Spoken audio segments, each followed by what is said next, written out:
So, Eric, as we're talking about communion with the Lord, and previously we talked about abiding in the presence of the Lord, in other words, sort of like a continual thing throughout the day, how does a person keep the world from coming in and kind of stealing that abiding, stealing that awareness, that sensitivity? Because that happens a lot of times. Yeah. Things that we encounter in life sort of jar us out of that place. How do we keep that from happening? Well, Madame Guyon said, anytime the passions are turbulent, a gentle retreat inwards unto a present God easily deadens and pacifies them, which I think is a great way to put it together. You know, the secrets of the abiding place are learned in the secret place. So the more we learn how to be with Him alone, we do those things that we do alone in length real quick. That's how we be with Him, and that's how we abide with Him. How you found Him alone, which it took time, and you take time to do it. You do that in the public place quickly.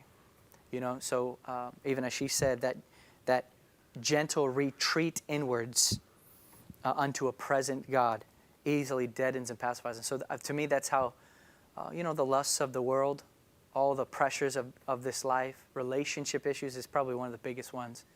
Is relationships with people.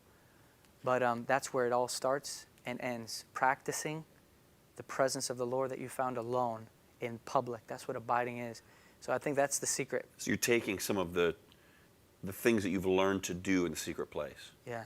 And you apply them then throughout your whole life. Yeah, quickly. So what are some of those things that you learn to apply? Well, for me, I say this sometimes hundreds of times a day because the soul is constantly needing to be stilled. And so we must constantly look at Jesus so He can calm the soul, especially when pressures start coming up and you start getting scattered. You can feel it, And so what happens is a man must choose in that moment to begin to look to the Lord. So I'll say this sometimes hundreds of times a day. Lord, I give you all my attention and I worship you. Sometimes I'll steal away.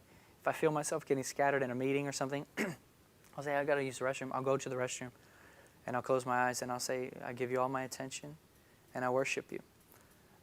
Or you can do it without even saying anything. Just while you're talking to someone, you can do it. One of the things I had to learn when I was driving all the time for construction was how to address the Lord with my eyes open because I was driving.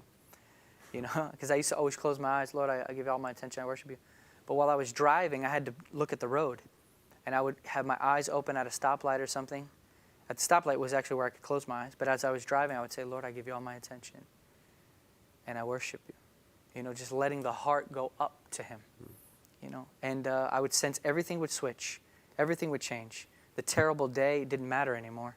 It doesn't even matter. Everything in Him matters then at that moment. You know exactly what I'm talking about. When you're pressured, you have all kinds of stuff, and it feels like this is never going to get done. I just want out of this life.